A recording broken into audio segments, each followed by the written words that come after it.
شہاب الدین غوری نے ہندوستانی مہمات کی ابتدا کاغذی منصوبوں سے نہیں، لوہے اور آگ سے کی۔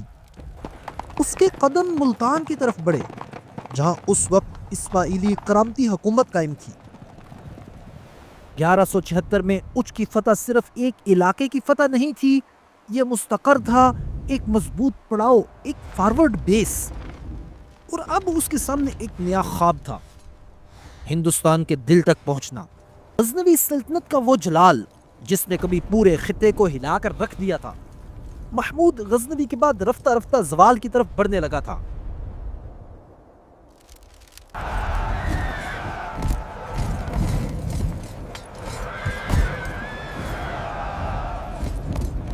یہ تاریخ کسی ایسے فاتح کی نہیں جو صرف حملہ کرے اور واپس لوٹ جائے۔ یہ داستان ہے اس جنگجو کی جس نے برے صغیر میں پہلی اسلامی سلطنت کی بنیاد رکھی۔ محمود غزنوی نے ہندوستان کا دروازہ کھٹکھٹایا تھا، مگر دہلی میں اذان کی مستقل صدا سلطان شہاب الدین محمد غوری نے بلند کی۔ یہی وجہ ہے کہ تاریخ اسے برے صغیر میں مسلم حکومت کا اصل بانی مانتی ہے۔ غوری کا تعلق افغانستان کے مشہور پہاڑی علاقے غور سے تھا۔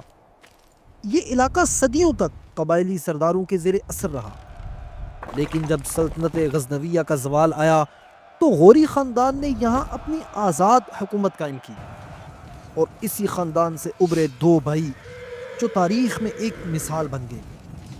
بڑا بھائی سلطان غیاث الدین محمد غوری بادشاہ غور، چھوٹا بھائی معز الدین محمد جس کو تاریخ شہاب الدین غوری کے نام سے جانتی ہے۔ ایک تخت پر بیٹھا تھا تو دوسرا میدان جنگ میں۔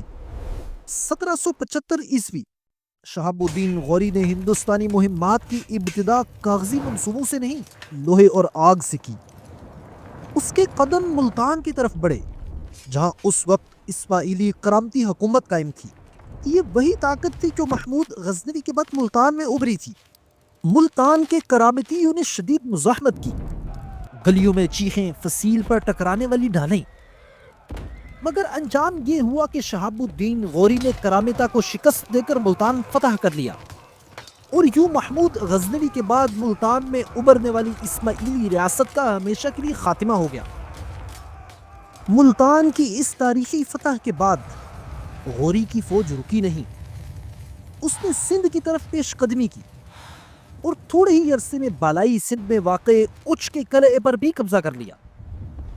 1176 میں اچ کی فتح صرف ایک علاقے کی فتح نہیں تھی، یہ مستقر تھا، ایک مضبوط پڑاؤ، ایک فارورڈ بیس۔ اور اب اس کے سامنے ایک نیا خواب تھا، ہندوستان کے دل تک پہنچنا، وہ جگہ جہاں دولت، اقتدار اور حکومت سب کچھ تھا۔ ابتدائی کامیابیوں کے بعد شہاب الدین غوری نے ایک ایسا راستہ چنا جسے وہ تیز سمجھتا تھا، مگر وہ راستہ قبرستان ثابت ہوا۔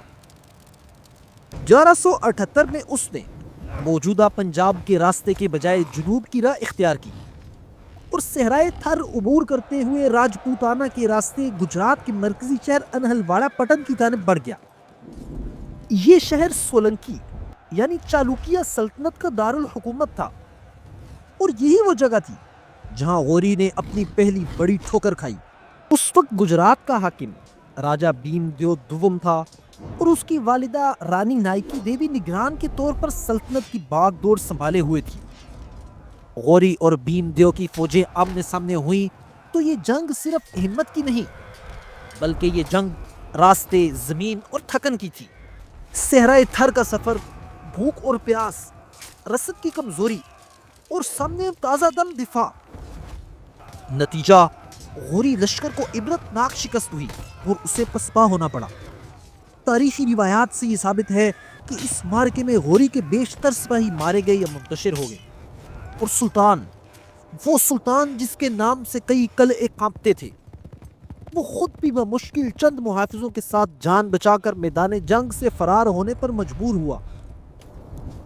یہ غوری کی ہندوستان میں کسی طاقتور ہندو حکمران کے خلاف پہلی بڑی ناکامی تھی، لیکن شہاب الدین غوری کا کمال یہ تھا کہ وہ شکست کے بعد ٹوٹا نہیں۔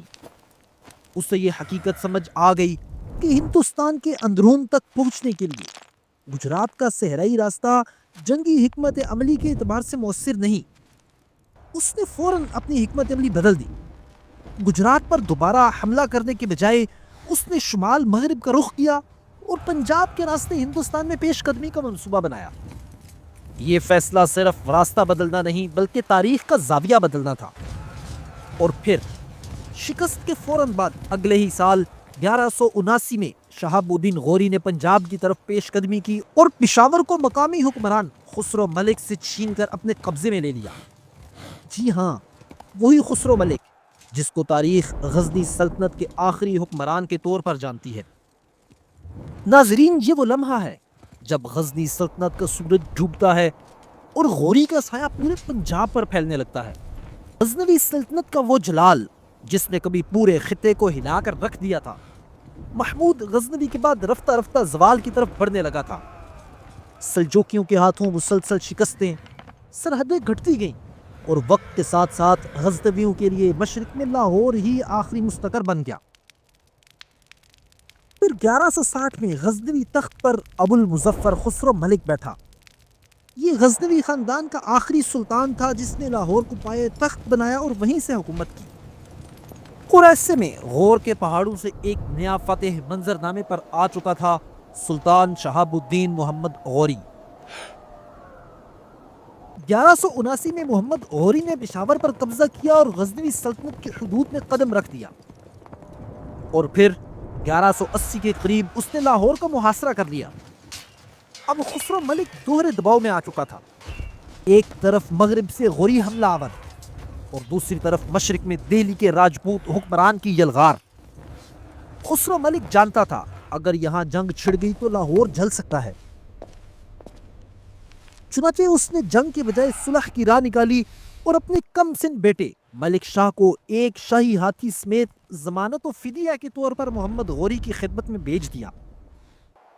یہ ایک کڑوا فیصلہ تھا، مگر اس دن لاہور کی دیواریں اگلے چند سالوں کے لیے بچ گئیں۔ محمد غوری فدیہ لے کر واپس لوٹ گیا اور لاہور عارضی طور پر تباہی سے بچ گیا، مگر خطرہ ختم نہیں ہوا تھا، صرف ٹل گیا تھا۔ چند برس کی خاموشی کے بعد 1185 میں محمد غوری نے دوبارہ پنجاب کی طرف لشکر کشی کی۔ اگرچہ اس بار بھی وہ لاہور پر قبضہ نہ کر سکا، لیکن شمالی پنجاب میں ایک سرحدی قلعہ سیالکوٹ غوری کے ہاتھ آیا۔ اس نے وہاں اپنی فوجی چھاونی قائم کر دی۔ یہ محض ایک قلعہ نہیں تھا، یہ لاہور کے گلے پر رکھا ہوا خنجر تھا۔ غوری کی اس فوجی چھاونی سے خسرو ملک بوکھلا اٹھا۔ اس نے اپنے اتحادی کھوکھر قبائل کے ساتھ مل کر سیالکوٹ سے غوری دستے کو باہر نکالنے کی کوشش کی، مگر غوری کمانڈر حسین خرمل کی مضبوط قلعہ بند مزاحمت نے خسرو ملک کا محاصرہ توڑ دیا اور خسرو ملک ناکام ہو کر پسپا ہو گیا۔ یہ پسپائی دراصل لاہور کے خاتمے کی تمہید تھی۔ پھر آتا ہے 1186، وہ سال جب لاہور کی تقدیر بدل گئی۔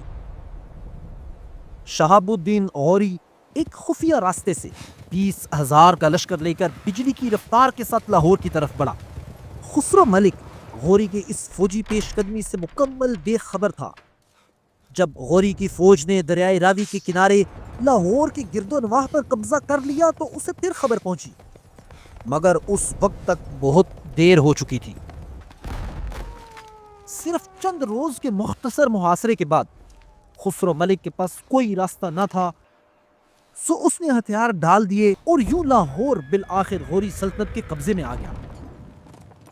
طبقات ناصری میں ہے کہ لاہور کے اس قبضے کے بعد غزنی خاندان کا کوئی فرد زندہ نہ بچنے پایا۔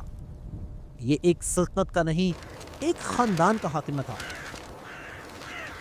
2 صدیوں پر محیط غزنوی سلسلہ ہمیشہ کے لیے تاریخ کی دھند میں گم ہو گیا۔ اس کے بعد دور تھا سلطان شہاب الدین محمد غوری کا۔ اگر آپ برِ صغیر کی مشہور تاریخی جنگوں کے احوال جاننا چاہتے ہیں تو یہاں کلک کیجیے، اور اگر آپ برِ صغیر میں مسلمان حکمرانوں کی آمد کے سفر کو شروع سے جاننا چاہتے ہیں تو یہاں دیکھیے۔